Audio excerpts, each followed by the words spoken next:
한 가정에만 애 하나 낳는 거예요. 서서히. 그러다 보니 여러분 지금 우리가 5,100만 명인데, 예? 앞으로 50년이 지나면 1,800만 명으로 여러분 떨어집니다. 그 추세가 다른 나라 추종을 불가하게 만듭니다. 그러니 어떻게 말합니까? 이대로 가다가는 결국 여러분 소멸되는. 그러니까 여러분 대한민국이 무너진다는 표현 쓰죠. 한때는 여러분 공교육이 무너졌다. 이런 말도 우리가 들어보죠. 무너졌다. 그 단어 치고 여러분 좋은 뉘앙스를 풍기는 것은 없습니다. 무너졌다. 불길하고 안타깝고 끔찍하고 두렵고 가정이 무너졌다. 심지어 교회가 무너지고 있다. 여러분 얼마나 두렵습니까? 오늘 제목을 터가 무너지며 시편 11편 다윗의 탄식입니다. 터가 무너지며 의인이 무엇을 하랴. 아니 터가 무너졌는데 이제 그 얘기잖아요. 터가 무너졌는데 뭘 할 수 있는 게 있겠냐. 예? 여러분 다윗이 시편을 통해서 그가 말하는 내용은 여러분 지금 그가 당하는 상황은 마치 터가 무너진 상황. 그러니까 문맥 그대로를 해석하자면 지금 사울 왕이 이 다윗을 죽이기 위하여 3,000명의 군사를 동원해서 다윗을 추적하고 있는 거예요. 바로 그러할 때, 그러한 상황 속에서 여러분 주위의 조언자들이 말하죠. 깊은 산으로 피하라고, 안전한 곳으로 피하라고. 자, 그럴 때 다윗이 말하는 내용이 뭐냐면 터가 무너지면 의인이 무엇을 하랴. 이거는 반문입니다. 반문하는 거예요. 아마 여러분 다른 사람이면 다 손 놓습니다. 아니 터가 무너진 마당에 뭐 할 게 있냐. 아니 터가 무너진 상황인데, 근데 여러분 다윗이 말하고자 하는 것은 뭐예요? 다윗이 말하고자 하는 것은 비록 터가 무너진 상황일지라도 나는 산으로 도망치는 것 대신 나는 하나님께 피하겠다. 왜? 그 하나님은 하늘에 계시고 성전에 계시는 분입니다. 그 하나님께 피하는 자에게 하나님은 은혜를 베풀어 주시고, 그리고 마지막 절에 있는 말씀처럼 결국은 하나님의 얼굴을 뵙게 될 것이다. 여러분 그러면서 여러분 시편 11편을 끝나는 거예요. 자, 여러분 지금은 무너지는 시대입니다. 무너지는 시대. 별의별 곳에서 다 무너지잖아요.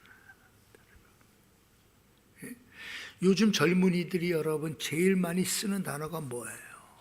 공정과 상식입니다.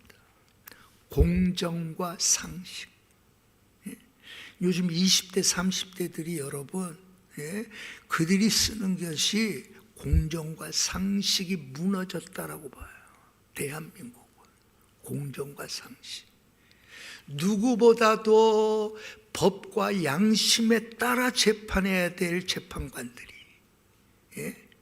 이념에 따라 정치적 성향에 따라 판결을 하기 시작했단 말이에요. 법과 양심에 따라 판결을 해요. 그래서 여러분 사법부가 무너지는 거예요. 안 믿어요. 옛날에는 여러분 유전무죄란 말 많이 들었죠. 돈 있는 사람은 여러분 죄 안 받아. 왜? 다 재판장하고 여러분 가까운 변호사, 친한 변호사 비싸더라도 여러분 돈 있으니까 그 사서, 그래서 유전무죄야. 근데 여러분 돈 없는 사람은 어때요? 무전유죄란 말 우리 많이 들었죠. 그거는 옛날 말이에요. 지금은 여러분 법과 양심에 따라 바르게, 공의롭게, 정직하게, 정의롭게 판단을 해야 억울한 사람이 없죠. 근데 여러분 만약 그렇지 않는다면 여러분 어떻게 되겠어요? 결국 여러분 이 사회가 지탱되는 거는 결국은 여러분 법치입니다. 법이 반드시 세워져야 되고 법이 반드시 법대로 치리가 돼요. 법을 무시하는 사람, 법 위에 있는 사람이 있으면 되겠습니까? 안 되잖아요. 그래서 여러분 사법부를 여러분 민주주의의 마지막 보루라고 말하는 거예요. 왜? 민주주의의 마지막, 민주주의를 지키는 마지막 보루가 뭐냐? 여러분 사법부란 말이에요. 우리는 다 그렇게 그럴 줄만 그렇게 믿어. 근데 만약 여러분 정의롭지 못한 재판이 있다면, 불의한 재판관처럼 성경에 나오는 불의한 재판관과 같은 자가 있다면 결국 사회는 무너지는 것은 한순간입니다. 곳곳에서 여러분 무너지는 이 현실 앞에서 나라와 국가만의 문제가 아니에요. 개인적으로도 여러분 우리는 그렇게 믿고 의지했던 내 몸이 갑자기 상해질 수도 있어요. 나는 결코 나는 괜찮을 거라고 생각했던 내 삶이 터가 무너질 수가 있어요. 사업의 실패, 아니면 인간관계의 문제를 해서, 아니면 예기치 못했던 이런저런 것 때문에 여러분 우리의 삶의 터가 무너질 때도 있다 이 말이에요. 개인이나 교회도 마찬가지, 예외가 아니에요. 나라와 국가, 민족, 여러분 터가 흔들릴 수가 있단 말이에요. 그때 이 터가 흔들려서 터가 무너져 버리는 이 상황 속에서, 아니 하나님은 공의로우신 하나님이시고 하나님은 공평하신 하나님이시고 악한 자를 벌하시고 선한 자를 하나님께서 은혜 주시는 분인데, 아니 어떻게 해서 나를 향한 악인들이 어두운 데서 화를 겨누고 여러분 이러한 상황 속에서 다윗이 여러분 이 시를 쓴 거란 말이에요. 우리 개인이나 우리 모두에게 여러분 터가 여러분 견고해서 나는 절대 흔들릴 수 없어, 내 터는 안전해, 우리 없어요. 우리가 이 땅에서 사는 날 동안 우리의 터는 여러분 결코 안전할 수가 없어. 우리의 터는 흔들릴 수밖에 없고 어쩌면 무너져 버릴 수밖에 없어. 그때 우리는 어떻게 해야 되느냐 이 말이에요. 여러분 사람들은 뭐라고 제안하죠? 산으로 피하라는. 왜? 그게 여러분 얼른 떠오르는. 그렇지 않아요 여러분? 내가 지금 죽음의 위기에 몰렸다면 그러면 일단은 피하고 봐야지. 일단 피하고 봐야지. 깊은 산에 들어가 여러분 은신처를 마련해 두고, 그리고 그곳에서 여러분 이 위기가 지나갈 동안 피하는 게 맞죠. 다윗도 여러분 피하기도 했어요. 아구람 굴에서 피하기도 했고, 여러분 피하는 건 여러분 당연해요. 근데 다윗은 뭐라고 이야기하는가 하면 내가 여호와께 피하였거늘 너희가 내 영혼에게 새같이 내 산으로 도망하라 하면 어찌민가로 시작했잖아요. 그렇죠? 여러분, 다윗은 나는 하나님께 피합니다. 근데 사람들의 조언은 뭐예요? 산으로 피하라는 거예요. 왜? 그건 눈에 보이고 쉬운 방법이거든. 예? 마치 여러분 우리가 운명처럼 아니면 여러분 감각적으로 누구나 다 그러잖아요. 여러분. 위기의 순간이 오면 여러분 우리가 피하려고 다 생각한다. 이거는 단순히 여러분 장소를 가리키는 게 아닙니다. 과연 내가 내 마음속에 하나님을 얼마나 신뢰하느냐. 내 터가 비록 무너졌지만 이 터를 다시 일으켜 세우실 하나님에 대한, 그래서 나는 하나님께 피합니다. 여러분, 그게 중요하단 말이에요. 그러니까 다윗은 여러분, 나는 하나님께 피했습니다. 그런데 사람들은 아니 하나님께 피하면 뭐해? 빨리 일단 안 보이는 깊은 산에 들어가. 산속으로 여러분 새같이 도망치라고 나한테 말합니다. 지금 하나님께 지금 하소연하는 거예요. 근데 나는 하나님께 피했습니다. 세상 사람들은 나보러 여러분 새처럼 깊은 산에, 높은 산에 여러분 피하라고 얘기해요. 근데 나는 그렇지 않겠습니다. 이제 그 얘기거든. 예.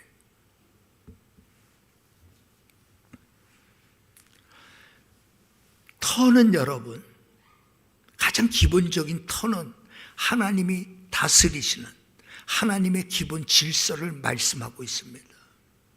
예를 들어서 하나님의 기본 질서가 무너진다면 의인은, 다시 말해서 신자들은, 성도들은 무엇을 믿고 살 수 있겠냐? 공의로우신 하나님이 공의로 재판하시고 판단하신 하나님의 공의가 사라져 버렸다면 우리도 세상 사람들처럼 정직하지 않고 불의한 방식으로, 편법으로, 세상적인 속임수로 우리도 그러면 살자 이렇게 해야 되겠습니까? 그 말이. 아니, 하나님의 공의로우시고 공평하신 하나님이라, 정직을 좋아하시고 의로운 삶을 좋아하시는 하나님의 그 다스림이 이 땅에서 실현되지 않는다면, 악인이 득세하고 꽁수나 부리려고 하고 편법이나 부리려고 하고 속이기려고 뻔한데도 여러분 당장 여러분 그럴듯하게 여러분 말로 속이는 사람들이 얼마나 많습니까? 아니 여러분 눈에 안 보입니까? 눈에 다 보여요. 뻔히 속이는 거야. 근데 여러분 그렇게 속이면 처음엔 아이고, 내 지난주도 얘기했지만 처음엔 아이고 저 거짓말이지, 다 그렇게 해. 두 번째 또 여러분 그렇게 속이면 뭐 그럴까 의심해. 그리고 여러분 세 번째 또 여러분 표정은 안 바뀌고 여러분 거짓말 치면 뭐예요? 나중에는 믿는다니까. 그게 공산주의자들의 수법이라 말씀이에요. 선동하는 거. 선전선동. 여러분 그것 때문에 우리도 그렇게 살아야 되냐 이 말. 아니 정직한 사람만 손해보는 만약에 사회 시스템이라면 그거 잘못됐잖아요.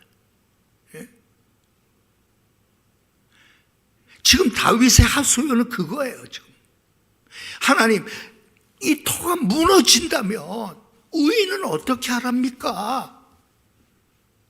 그 얘기를 하는 거예요.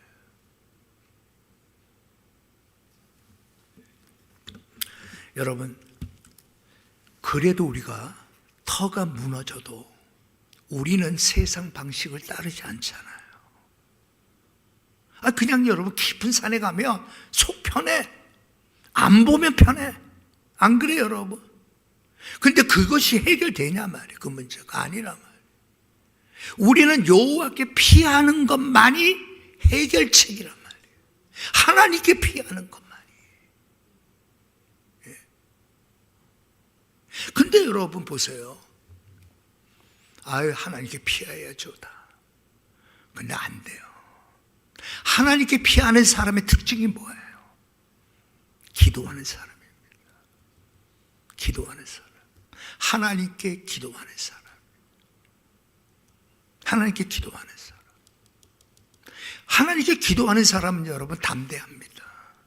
말 그대로 여러분 용감합니다. 예? 죽음도 두려워하지 않습니다. 왜? 기도하는 삶을 평생 살았어요. 한 예를 들어서 여러분 6.25 전쟁이 일어났어요. 예? 공산군이 물밀듯 밀어내. 근데 여러분 이제 전라도 이제 여수 앞바다까지 여러분 다 공산당이에요. 그때 여러분 그 호남 지역에서 사역하던 선교사님들이 급히 배를 한 척 마련해서 손양원 목사님에게, 아이고 목사님 이제 공산당이 코앞에 왔어요. 우리 빨리 이 배 타고 피신 갑시다. 피난 갑시다. 그때 손양원 목사님이 거절하죠. 선교사님 감사합니다만 저는 이곳에 남겠습니다. 저는 예수님께 피하겠습니다. 왜? 여러분 그 소록도, 예? 그 나병 환자들이 있는 그들을 버리고 갈 수가 없다. 예? 내가 살고자, 예? 그냥 배 타고 여러분 빨리 훅 피난 가면 피하면 되잖아. 그 애양원에 있는 그 나병 환자들, 그들을 버리고 갈 수 없는 손양원 목사님은 나는 예수님께 피하겠습니다. 그랬던 분이에요. 여러분 기도하는 삶이 있기 때문에 여러분 하나님께 피하는 겁니다. 기도하는 삶이 없는데 어떻게 하나님께 피해져요? 안 되지. 예? 술수와 곤모와 수단과, 예? 모량만 가득한 거예요. 잔깨만 가득한 거예요. 우리 하나님의 백성들은, 의인인 하나님의 백성들은, 신자들은 우리는 그래서는 안 된다 이 말이에요.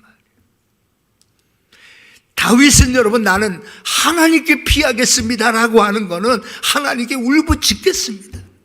하나님께 내어 맡기겠습니다. 하나님 이 무너진 터를 세워 주십시오. 여러분 기도하겠다는 거예요. 그러니 여러분, 예? 무너진 상황이 두려운 게 아니에요. 예? 정말 우리가 두려워야 될 것은 내 터가 지금 무너진 이 상황이 두려운 것이 아니라 이러한 상황 속에서 내가 하나님을 향하여 나는 하나님께 피하겠습니다라고 다윗처럼 말할 수 있느냐, 이게 문제. 그리고 실제로 그렇게 삶을 살 수 있느냐는 거예요. 만약 그렇게 살 수 있다면 여러분 무슨 일이 있어도 까딱 안 합니다. 예? 앞서 여러분 6.25 이야기를 했지만 6.25가 일어났을 때 여러분 서울이 3일 만에 함락됐잖아요. 우리 김수근 장로님 6.25 동란 때 참전하셨었나? 그때는 안 하셨나? 아이고. 그때 장로님이 참전해가지고 좀 더 버텨줬어야지. 고향 이 강원도를 좀 더 지켜줬어야지. 이 서울이 3일 만에 여러분 함락되잖아요. 밀려 내려가 어디까지 가죠? 낙동강까지 가요. 이제 여러분 낙동강 전선만 무너지면 끝나는 거예요. 대한민국의 여러분 전체 85% 이상 90% 이상이 여러분 공산당이 다 차지했어요. 이제 마지막 남은 낙동강 전선만 남았잖아요. 그때 여러분 미국 대통령의 특사가 이승만 대통령께 옵니다. 부산에 있는 이승만 대통령께 와서 여러분 뭘 제안하는가 하면 이 대통령님 지금 이제 소용이 없습니다. 빨리 제주도로 피난 갑시다. 그리고 제주도에 임시정부를 그곳에 세웁시다. 이게 미국 대통령의 제안이었어요. 그때 여러분 이승만 대통령이 뭘 했죠? 여러분 권총을 가져오게 합니다. 그러면 권총을 흔들면서 얘기했다 그러잖아요. 낙동강 정선이 무너지고 이곳에 공산당이 쳐들어와서 내가 잡히는 순간 나는 제일 먼저 내 아내를 사살하겠습니다. 그리고 나도 뒤따라가겠습니다. 죽음을 각오하고 나는 지키겠다 그랬어요. 이곳에 남아있겠다 그래요. 왜 그럽니까? 여러분, 기도하는 대통령이에요. 예? 그 낙동강 전투, 그 치열한 전투, 여러분, 이제 그것마저도 무너져 버릴 수밖에 없는 그 상황 속에 매일 밤마다 믿음의 사람들은 여러분 부산에 있는 교회에 모여서 철야로 기도하며 눈물로 기도했던 무슨 일이 일어났습니까? 여러분, 거기서 버티는 순간 결국은 메가더 장군에 의하여 인천 상륙작전이 상상하지 못하는 일이 일어난 거죠. 완전히 전세가 뒤바뀌어진 거죠.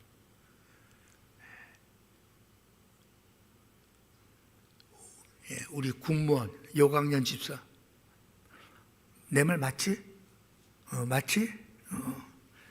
그래.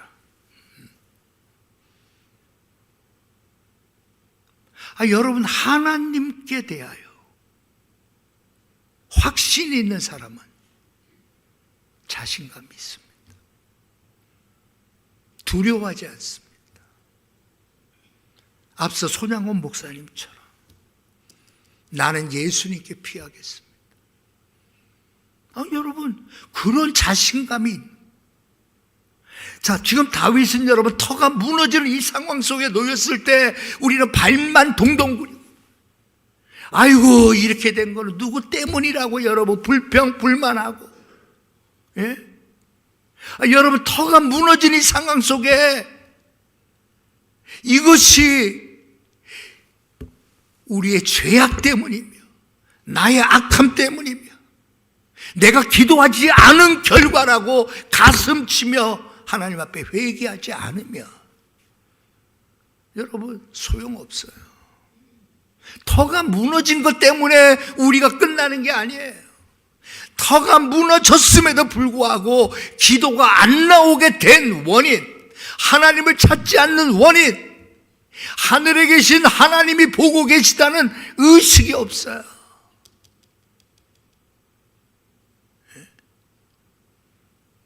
다윗은 이 상황 속에서 여러분, 하나님은 성전에 계시며 하나님 앞에 피해서 나아가는 그에게 보여지는 것은 하나님은 성전에 계시다라는 사실이 여러분, 그는 고백하잖아요.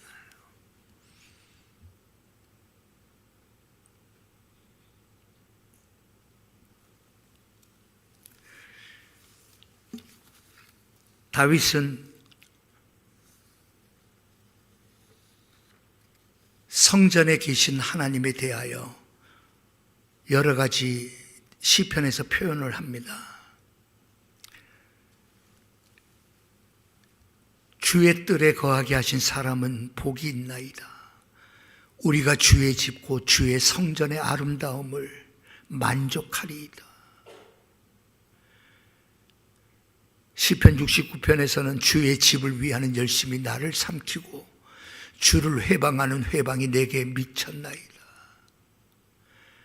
시편 122편에 보면 사람이 내게 말하기를 여호와의 집에 올라가자 할 때에 내가 기뻐하였도다.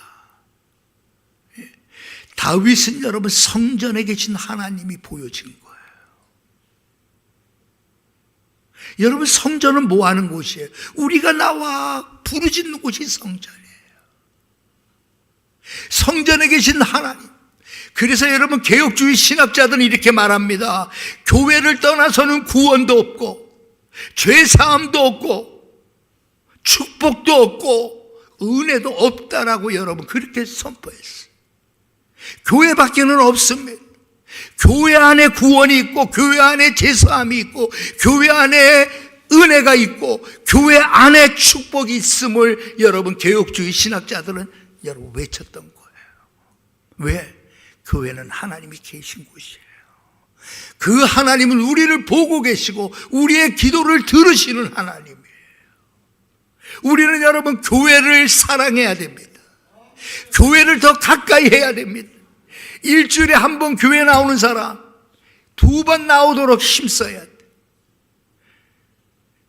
일주일에 여러분 3번 나오던 사람 4번, 5번 나오도록 힘을 써야 돼. 여러분 교회가 멀어지면 멀어질수록 우리의 신앙은 멀어집니다.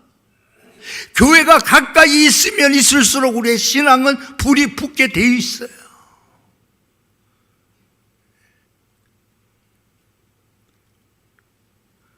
권 장로님은 월요일 날 새벽에 나오시다가 왜 안 나오는 거예요? 차가 빼기가 힘들어서 그러나?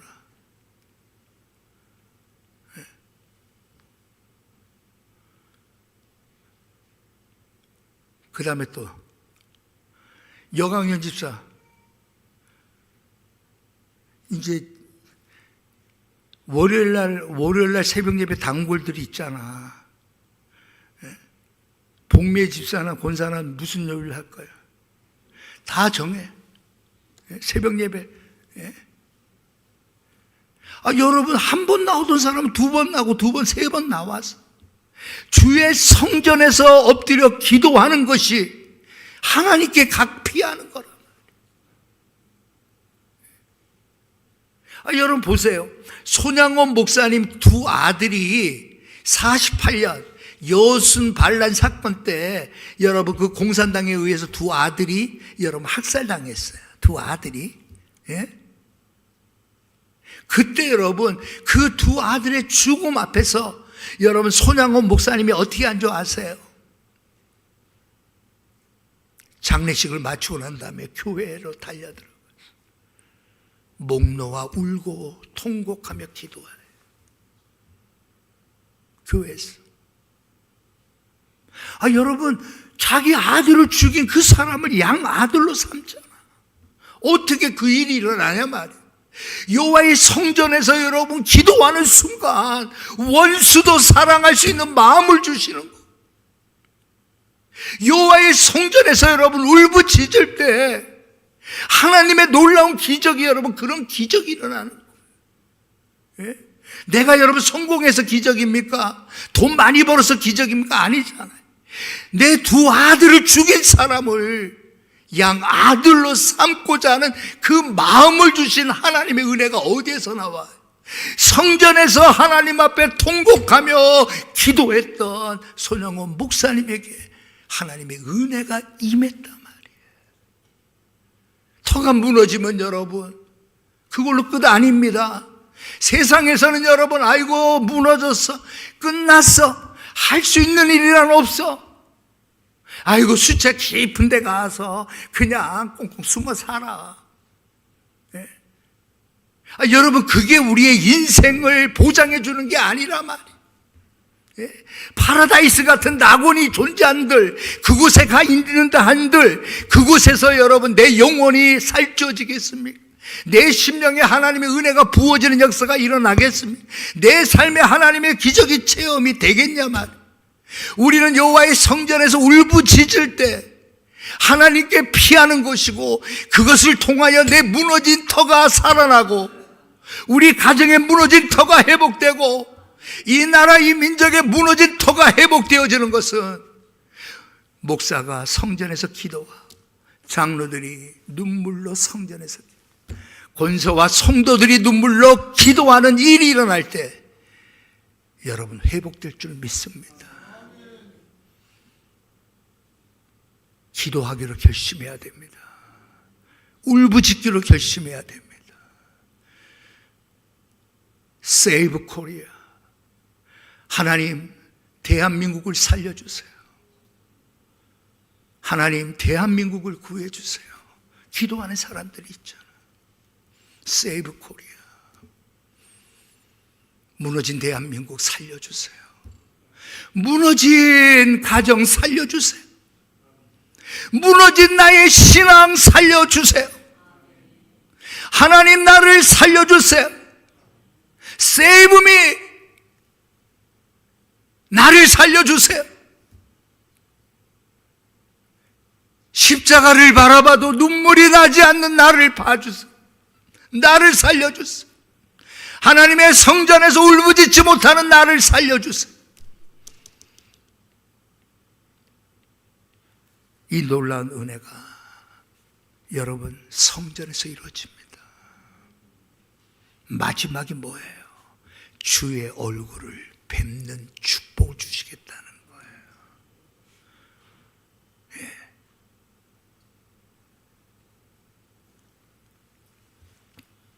혹시 여러분 종교개혁자들이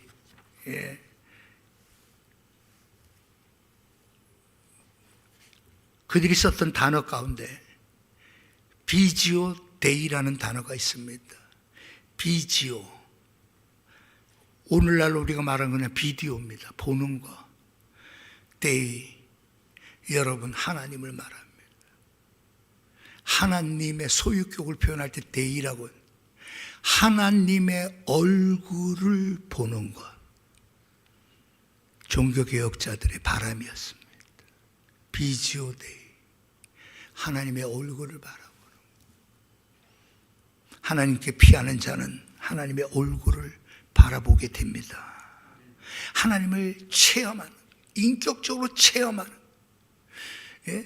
여러분 성경에서 말씀하잖아요. 여호와는 그 얼굴로 내게 비추사 은혜 베푸시기를 원하며 여호와는 그 얼굴을 내게로 향하여 드사 평강 주시기를 원하노라. 여러분 이것이 체험되어지는. 그래서 손양원 목사님처럼, 그래서 이승만 대통령처럼, 그래서 주기철 목사님처럼 그 하나님의 얼굴이 비춰짐이 체험이 되는, 평강을 주시는 하나님의 그 놀라운 은혜가 경험되어지는, 이게 우리에게 주시는 최고의 축복입니다. 여러분 터가 무너졌다고 해서 여러분 포기하지 마세요. 터가 무너졌다 해서 여러분 손 놓지 마세요. 터가 무너졌다고 여러분 발 동동 굴리지 마세요. 터가 무너질지라도 우리가 해야 될 일은 뭐예요? 하나님께 피하는 겁니다. 기도하는 겁니다. 성전을 찾아가는 겁니다. 그곳에서 하나님 우리를 만나주시고 우리의 인생의 역전을 허락해 주실 줄로 믿습니다. 우리의 삶이 이전보다 더 주님을 향한 삶이 되기를 주님의 이름으로 축복합니다. 하나님 아버지, 우리의 인생에 어려운 일들 많습니다. 곤란한 일을 겪을 때 많습니다. 내 계획대로 내 뜻대로 안 될 때가 너무 많습니다. 심지어 이 나라 이 민족 또는 아버지 우리의 사회 공동체의 모습을 보면서 우리가 이렇게 악해졌고 타락했고 사악해졌고 결국은 대한민국 무너지고 있구나 느낄 때가 많습니다. 우리 자신이 정직하지 못했고 우리 자신이 공의롭지 못했고 우리 자신이 하나님의 의로움을 나타내지 못한 우리 죄인들이 죄악 때문임을 우리는 압니다. 하나님, 무너져가는 이 터가 회복되어지는 역사는 우리가 하나님의 전에 나와 기도함으로 하나님 앞에 피하는 겁니다. 피난처 대신 하나님을 삼는 겁니다. 이 놀라운 일들이 우리 가운데 일어나게 하여 주시옵시고 주의 성전에서 하나님께 부르짖는 백성들 되게 하여 주옵소서. 예수님의 이름으로 기도하옵나이다. 아멘. 예, 찬송가를 바꾸겠습니다. 70장인데요. 피난처 있으니 환난을 당한 자 다 이리 오라. 이 70장 우리 찬송을 부르면서 예배를 마칩니다. 이 70장은 또 우리가 잘 알다시피 여러분 영국 국가입니다.